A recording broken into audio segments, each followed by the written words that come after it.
I'm going to talk about letters by immigrants and letters regarding immigrants. So I would like to start with the question, what is an ego document? Is an ego document something that you write? Or that somebody writes on you? And I think that both of them are ego documents. Even though somebody else is writing about you and concentrating on a certain person. Okay, so when we talk about ego documents, I'm going to present to you some cases that I found regarding immigrants coming to America at the beginning of the 20th century.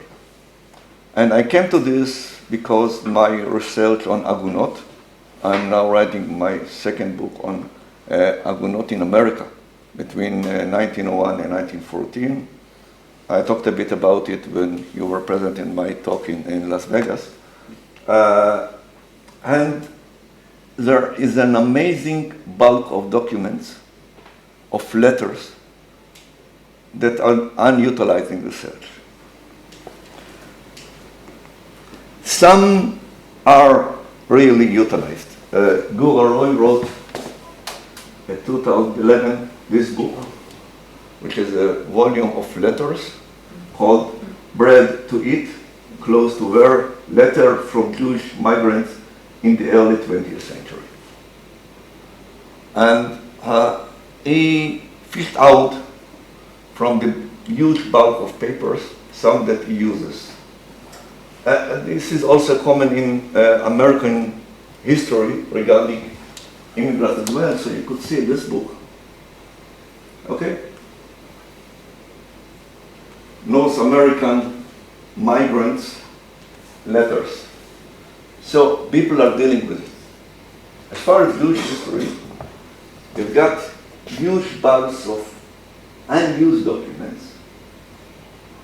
Most of them are found at the Center of Jewish History in New York, and in two archives of them. One is the Hebrew archive, and the other one, and for me it's more important, is the American Jewish Historical Society archives.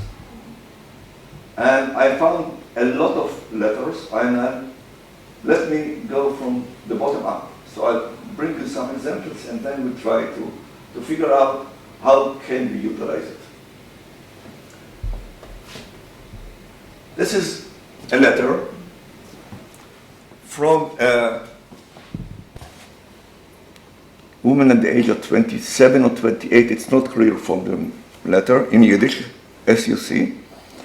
And it's by Gittel Levitan, who came to America following the husband who deserted her, and she is looking for him. And how do you find a deserting husband? You write a letter to an agency, in this case the Industrial Removal Office, because you knew that he came to New York and left New York and went to other places, and trying to assist her in finding the missing husband. And this is a very important letter because it says the beginning of August 2013, and then you have this date. You could see two dates, the 10th and the 23rd. And this is because there is a difference between the Julian and Gregorian calendar. The one used in Eastern Europe was 2 weeks apart from the one used in all other places. So if you see a letter beginning with this, you know it comes from Russia, or from somebody who came from Russia, because they are trying to make people who read it understand if it came this period or this period. And so in a sort of sense they are teaching people about those letters. But those agents trying to help people, most of them are American. Leonard never knew Yiddish. they are old Americans. They have been in the States in the 1850s, 1860s, coming from Germany at 48, 49, etc., etc. So in many of those cases, there are translations. This is a good example. This is another letter from Bela Sandberg. She's also looking for a husband. And this letter, it's interesting. It comes from the Jewish Colonization Association in Pinsk. Jewish colonization in Pinsk. What do we know about the Jewish Colonization Association? That it's an organization helping people to go to Argentina, associated with Maroon Hills, etc., etc. But the JCA, Jewish Colonization Association, formed agencies helping people to emigrate out of Russia, but also helping people who stayed in Russia, finding them relatives in other places. So Bela Sandberg, whose husband Jan left to America, wrote to the JCA a letter in Yiddish, giving address in America, where her cousin was, to try to find him out. And this is, it came to the Jewish Removal Office, I think. Yeah, to the Jewish Removal Office in the States, and I'll talk a bit about them in a few minutes. And it's translated. It's very interesting to read the origin and the translation. It's not the same.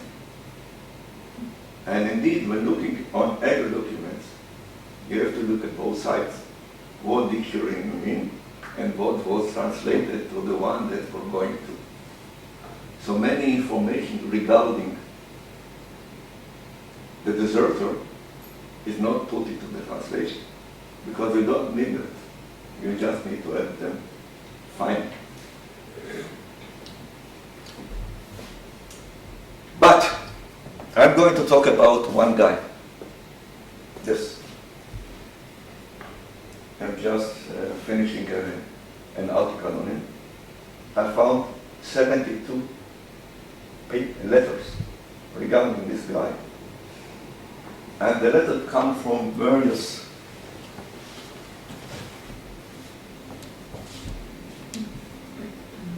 one of them is a philanthropic organization called the National Conference of Jewish Charities, based in New York. The second one is the Industrial Removal Office. The role of the Industrial Removal Office was, since New York was so crowded at the beginning of the 20th century, to take people out of New York and relocate them in America. So what they did, they took a husband, sent him to, let's say, Galveston, Texas, or Los Angeles, or San Francisco, helped him to find work, and when he was settled in, they were to bring his family.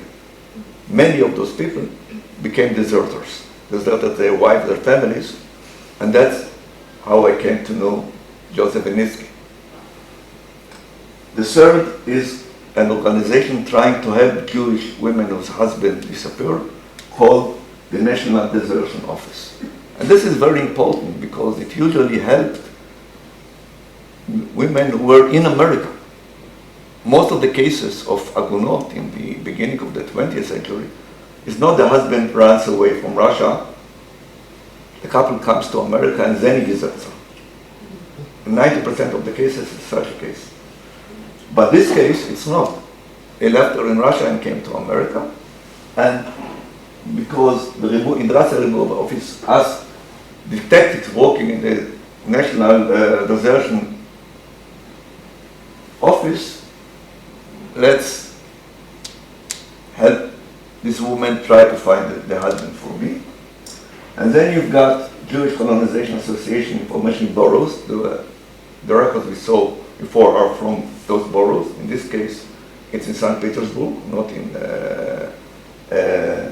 Now it means even though this woman whose husband deserted, she is from Minsk.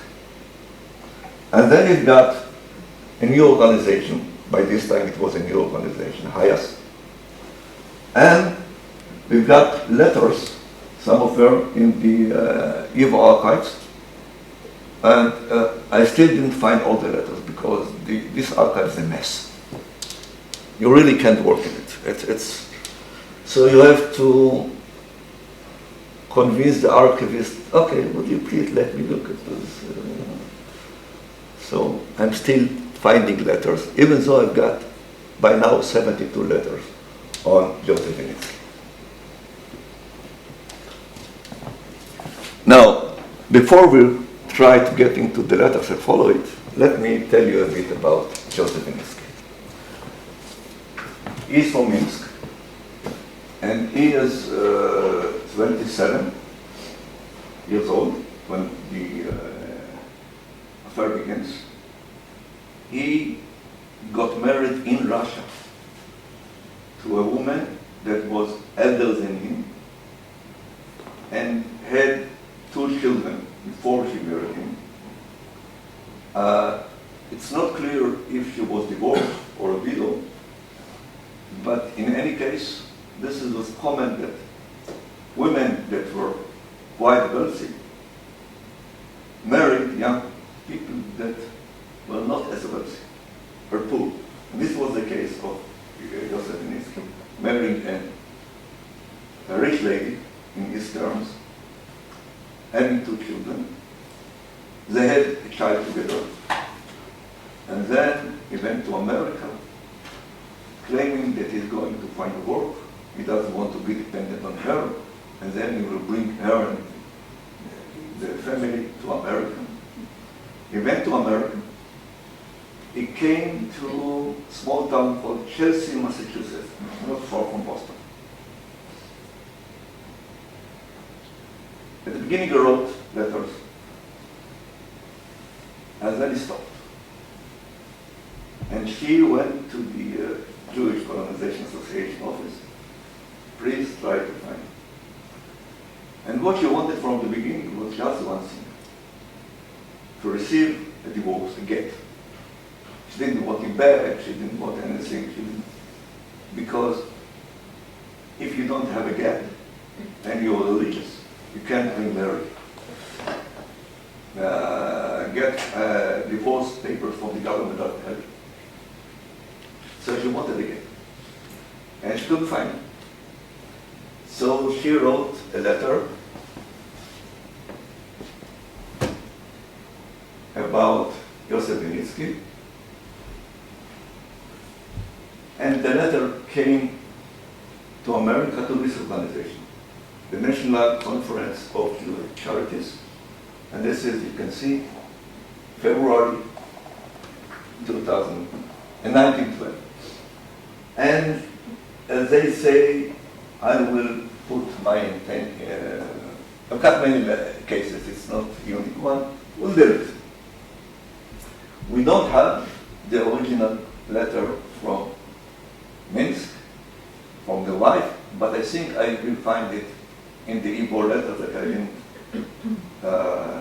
find yet. And there is a bunch of directors of the JCA at Haifa University, but this is not there. I couldn't find it there.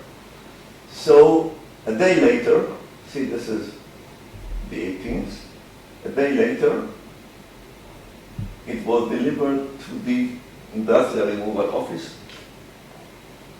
Please help us to find him. And it gives you a bit of information that the original letter came from St. Petersburg.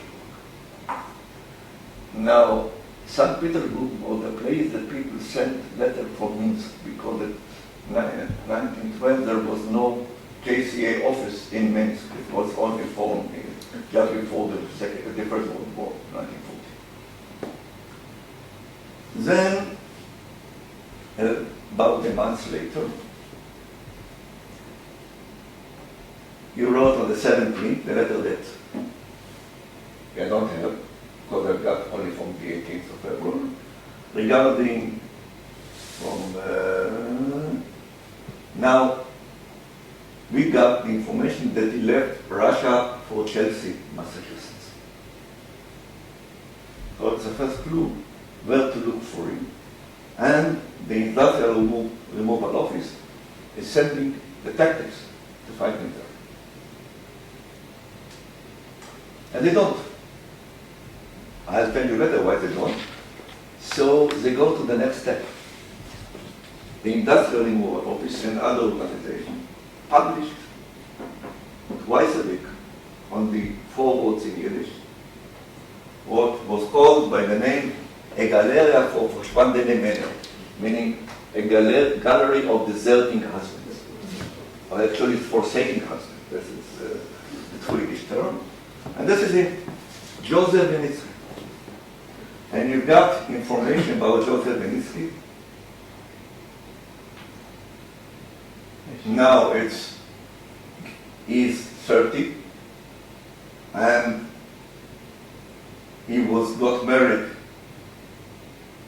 and came to America in 1909, meaning he's already 3 years in America, and telling the story.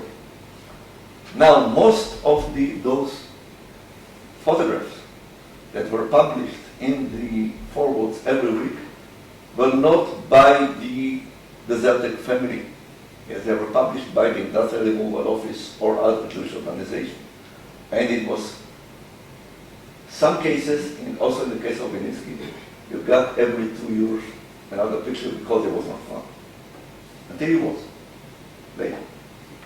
But where did he get the picture from?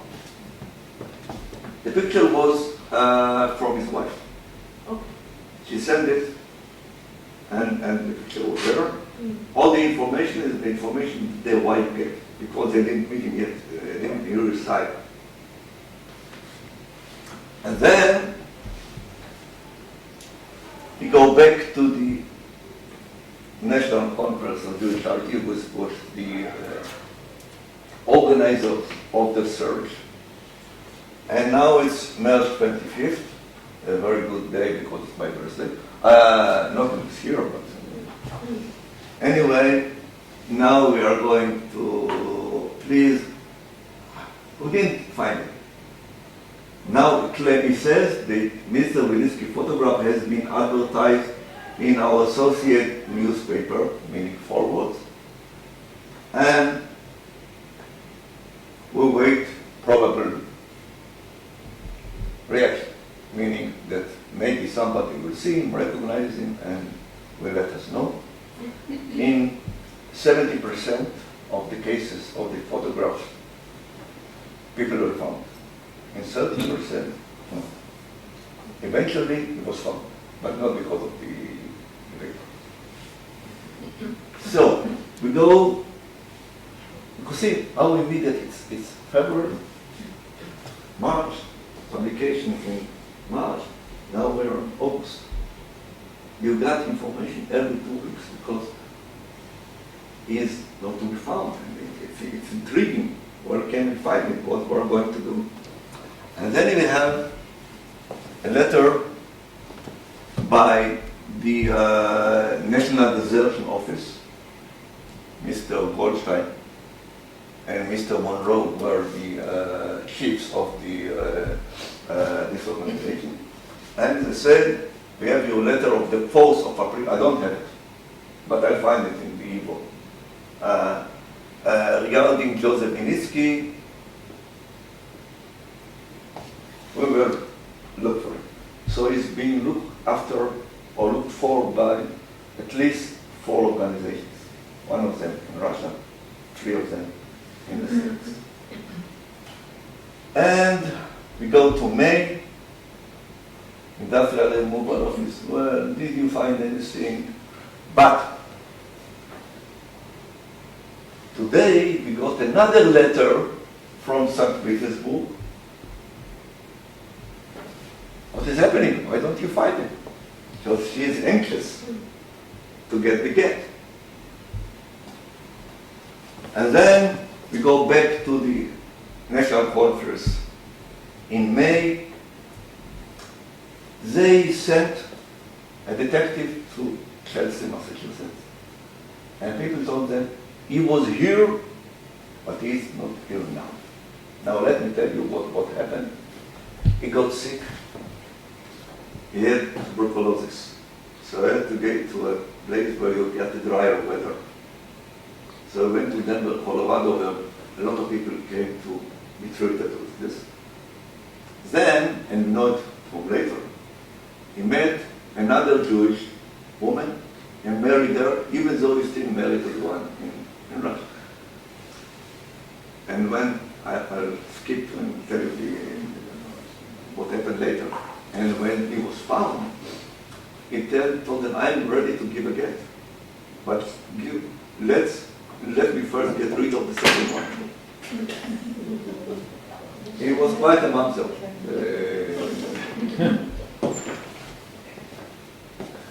Now, you see, he was directed to the National Jewish Hospital for Consumptive in Denver, Colorado. So they knew very well.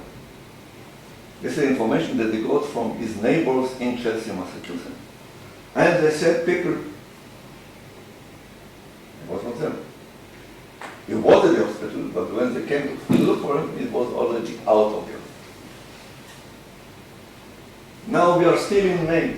It's all within 3 months, all this huge correspondence. And now we get a letter again from the National Conference of Jewish Charities to the Galilee office saying Joseph Iniski failed to be located in Denver where he was reported to be residing. I regret very much our information was proven incorrect because they sent people to Denver. He wasn't there anymore. And then, a few days later, another piece of information. We are now approaching of finding him. We still have a year. It takes time. And you get, everybody knew about it. I found a lot of cases of many references, but not that many.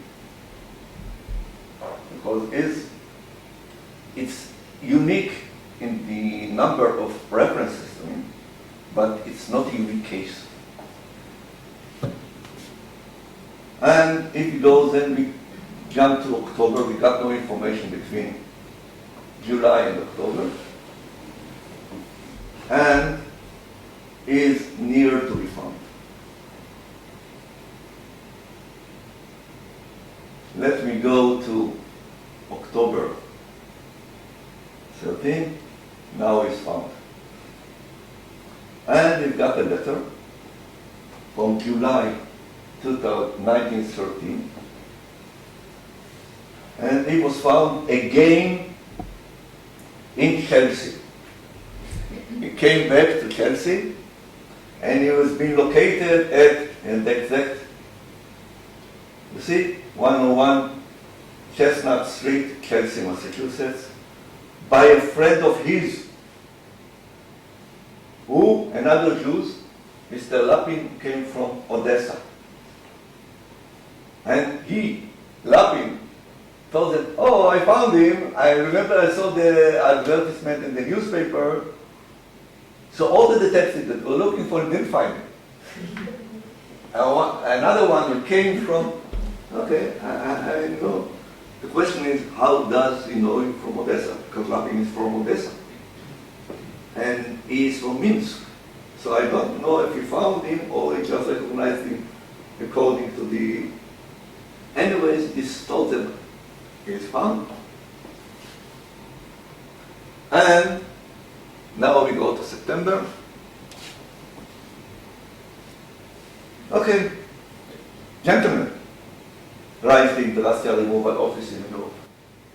We beg to refer to your favor of August, meaning your letter from August 14, of Joseph Iniski of Odessa. Suddenly he's from Odessa. I've never been to Odessa. Suddenly it's because the one who found him is from Odessa. That shows you how can you allow the facts? The story you can find out, but the small subtleties, you have to look at it very carefully. And his wife wrote to say that she is willing to accept a get. Look at the way they write get, G-H-E-T, very unique. On condition that her husband would send her 200 rubles. Now, Mr. Vinitsky is ill and unable to support either her or her children. He therefore implores you to prevail upon the emigrant. Now, what does he want? He has no money. He doesn't want to send her 200 rubles, but what does he want?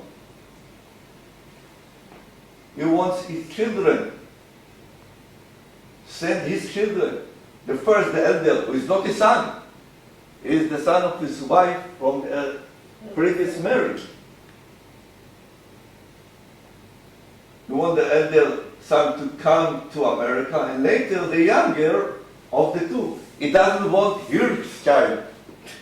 He wants the children of his wife. Why? I don't know. Maybe when I will find the other letters that are still missing in this puzzle, I'll find it. It's an amazing story. And hoping you will do all you can to help the poor woman.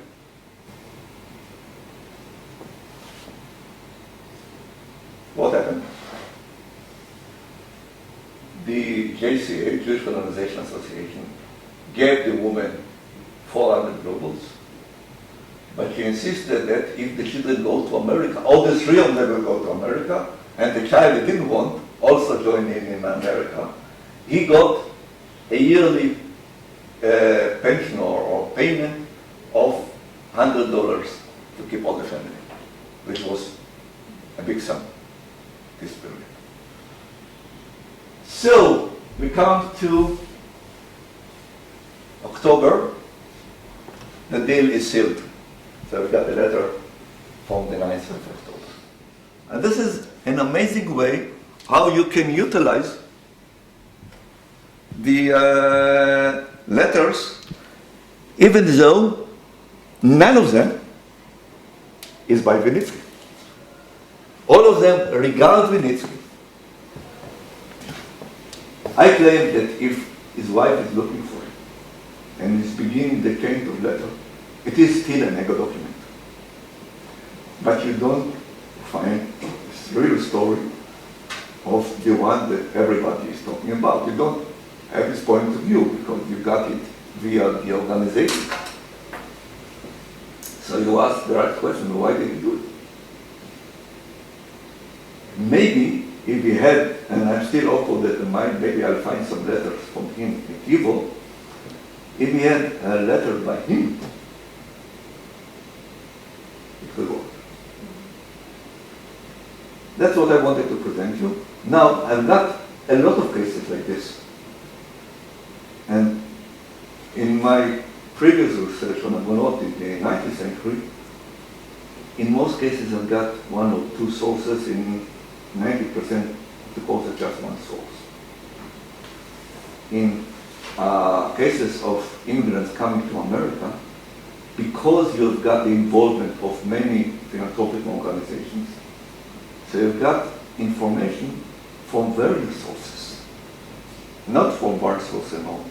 And a story like Joseph Vinitsky's, which is an amazing story, can be portrayed using all kinds, but still questions are to be asked. Because even though you've got a bulk of letters, a lot of information, what the historian does, he always asks, okay, what is missing? What are people not writing? And this, even though you've got 72 letters, you still don't know how to solve the puzzle. But this kind of information, letters regarding immigrants, is so worth. And it's hardly being used. The book by Google Lloyd that I mentioned at the beginning of the talk is only picking up a few cases. You've got the book of Sharon Fries and Jay Harris on Jewish life in Eastern Europe. It's what they wanted, what they decided are the most important things to be picked up. And it is still waiting for historians to come and look at the original papers, look at the papers, look at the sources, but understand that each source is at the same time a piece of information, but it reflects the truth of the writer. It doesn't reflect the real truth. So we have to be always very careful, especially when reading. And the example I gave at the beginning, when you got a letter of Sandberg, and you got a translation is totally different. Because when you translate, even when you translate something, you translate it for somebody. So somebody said that translation is interpretation, and it is. It's always.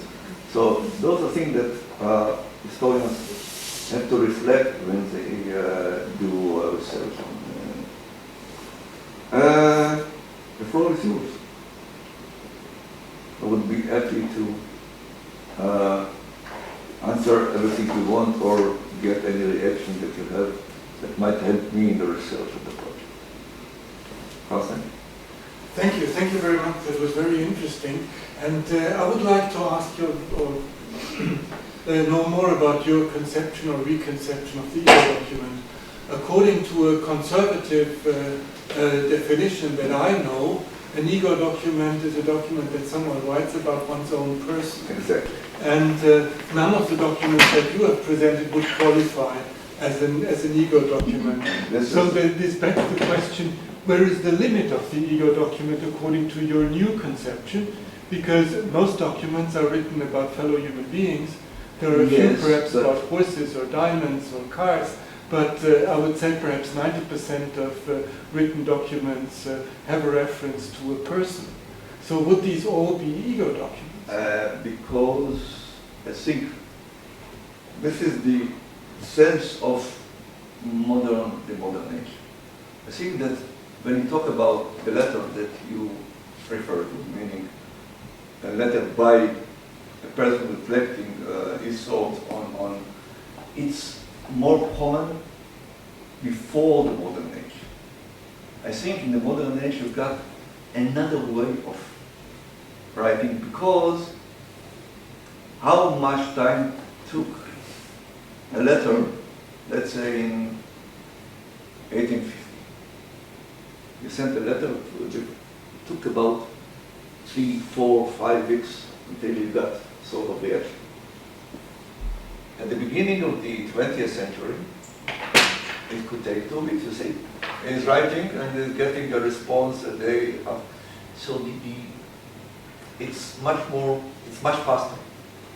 And I think that the audience of writing people, meaning writing on others, because in most papers when you write, you don't write on yourself, you write on others. So he's really, if you write a letter on others, is it really an echo document? I claim it is. I think that all letters that refer to a person is an ego document. I think that we should broaden the perspective of what an ego document is. Not only letter you write or paper you write or diary you write on yourself. Diaries are different. Letters are also different. I think that when we talk about ego documents, we have to make a sort of, let's say, cutting it into pieces. Meaning, diaries are one thing, letters are other thing. And you've got much more in letters because in letter is you write and you get back a letter and you react to it. So in some cases, the people that you write to are part of the game. Is the ego document only what I write to somebody, or is response not an ego document? So you could see, and here we've got organizations, not people organizations, but they do reflect what they got from the wife, and they do reflect the misinformation that is from Odessa.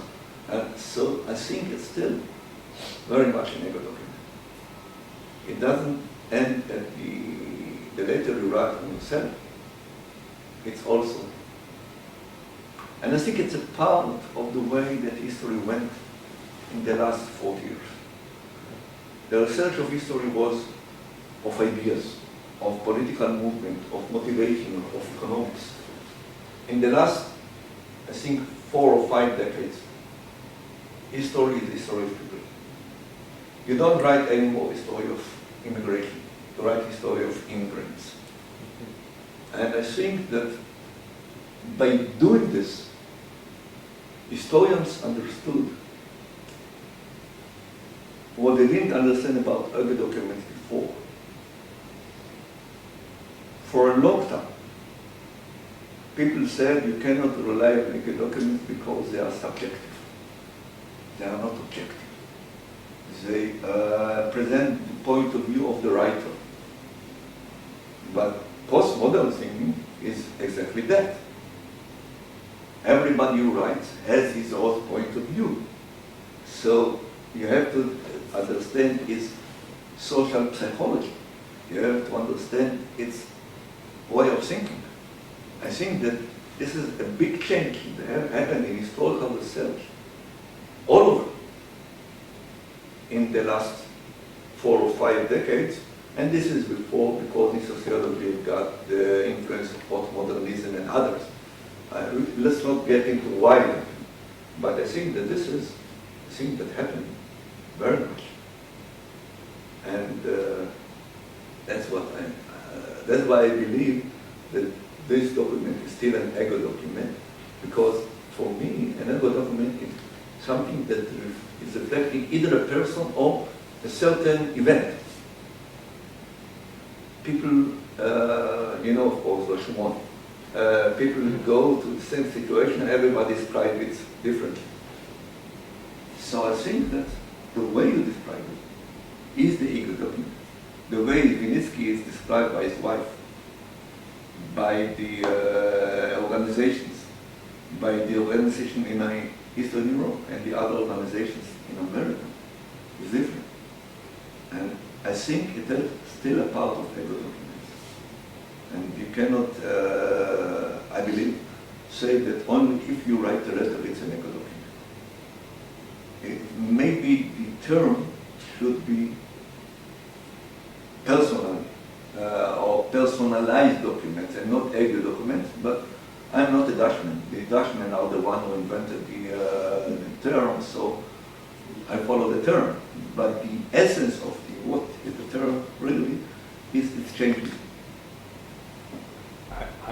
I agree with everything you say about trends in historiography.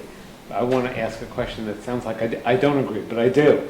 And that is about the institutions that respond. In other words, Hayes joined the various institutions that place orphan children. I wonder how much each of these organizations has their own standardized format of responding or replying, and how that fits and shapes the picture. There is an amazing correspondence I found in the American Jewish Archives in Cincinnati by a guy named Morris D. Waldman. Morris D. Waldman was the assistant of Jacob Schiff, the most famous, the most rich Jew in America at the beginning of the 20th century. And he was a partner with another rich Jew who really made up all the immigration issue. And it was and Bauernischen Chef all together. And Waldman was trying to organize a conference in 1912, the same year that we were talking about, of Jewish leaders to the question, what is Jewish philanthropy and how should it work? So if you will ask me after I will finish reading it, I will be more willing to help you with this, because people were really thinking about it. He wrote a letter to Waldman. Let's see how does this operation have to work? What do we have to do? Do we want to help them get to America? Or do we want to help them reside in America? What is Jewish philanthropy? Is it aiding people to come, which is more Bauernist perspective, or letting people settle in America, which is more Jacob Schiff perspective? And there are deliberations on it. So, but I'm just beginning this research, but I think that the question is right. You have to look at the organizations and the way they act as agencies. Not in the sociological way, but in a different way. I had a question more about the, not of the term of Bible documents, but of the material itself. So first of all, I was amazed when you told the 70% of the missing husbands in America were found, because I somehow had the impression from Eastern Europe. Of those that came after 1906, 1907, because you got a lot of confirmation learning of those people in many channels. Okay. So you ran to the city, and people read the forwards. Oh, I saw him at the picture, like the way he was recognized here. The Gallery of Forsaking Husband began only in 1909. It was small before that, and you see the rise in the number of people found after you see the picture of the person. Because I had this impression from Eastern Europe that basically when the husband is missing, that's more or less the end. So it's very difficult to locate the person. Three differences. Okay. One of them you got, on most cases, only one source. In many cases, in rabbinical sources, they talk about a person, but they talk more about the incident. It becomes, instead of a case, it becomes a prototype. So you discuss the issue, so you got information about the people, but who reads responsible books? Only other rabbis, or in some cases, in some of the yeshivas, they studied also responsible books, but in most cases, people that are not in the realm of it doesn't. So you have to be a historian to find it in such a book. And when a wife publishes information, my husband left me, she portrays him in certain ways that he has got a very long hair, a very big nose. He's got a cap on his head.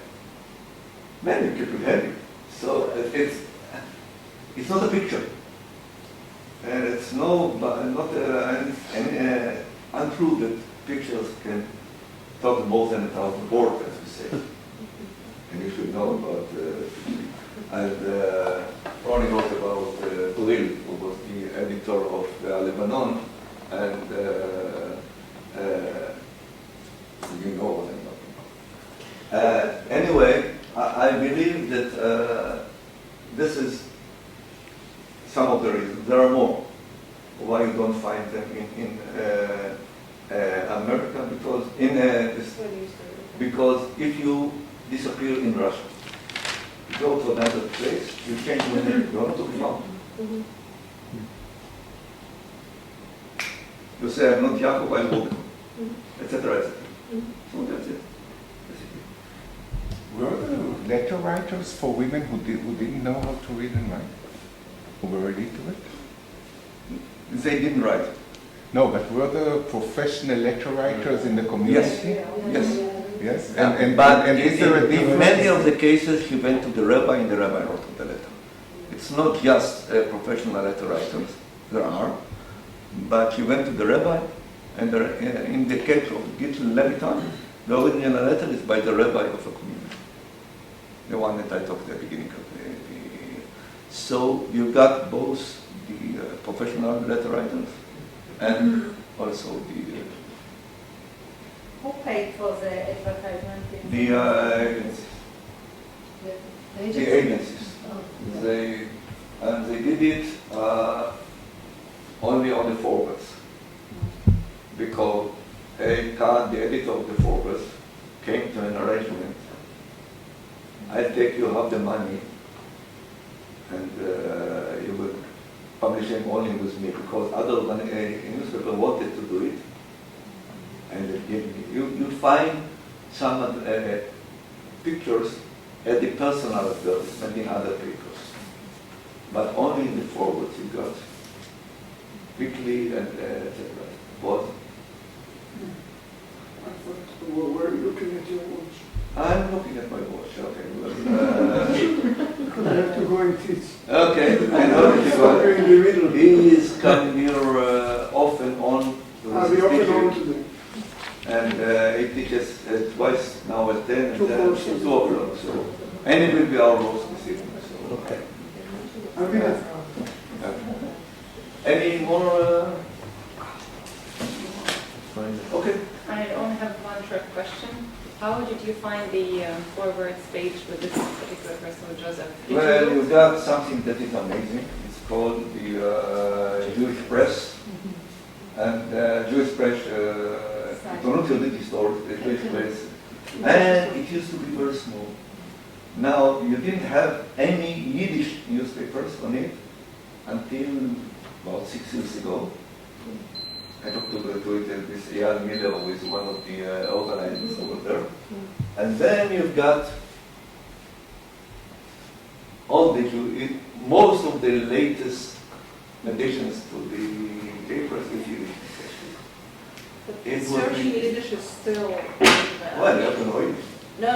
Basically, yeah, but the search, I mean, the search engine in Hebrew it works much It works, better doesn't than work in in Yiddish. Yiddish. It doesn't work in Yiddish because It works, Yiddish, but what is amazing in Yiddish, that it is an absorbing language, meaning that every place it goes, it translates terms from the place into Yiddish.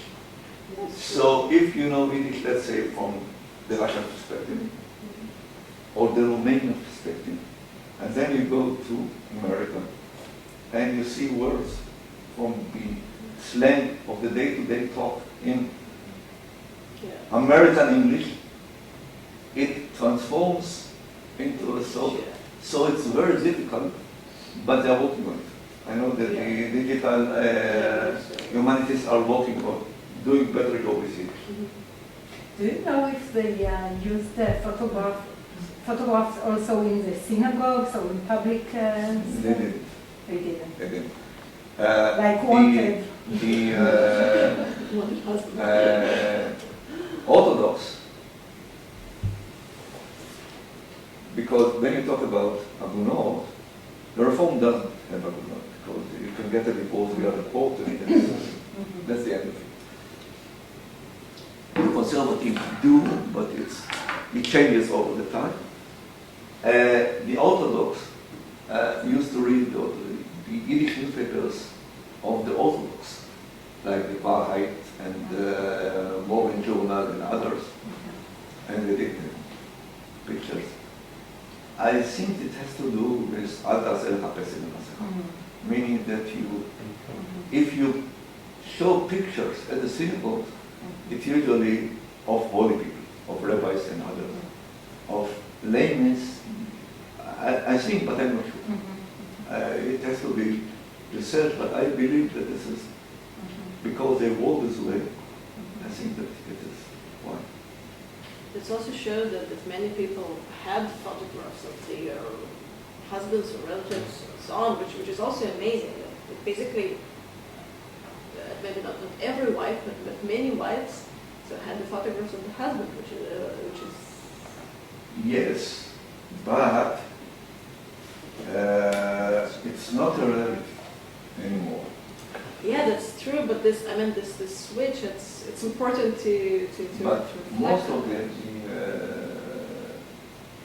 things here are to be found maybe when you emigrated to America, you were photographed. So some of Okay. it was found in Ellis Island, a lot. Okay. Those organizations knew how to get to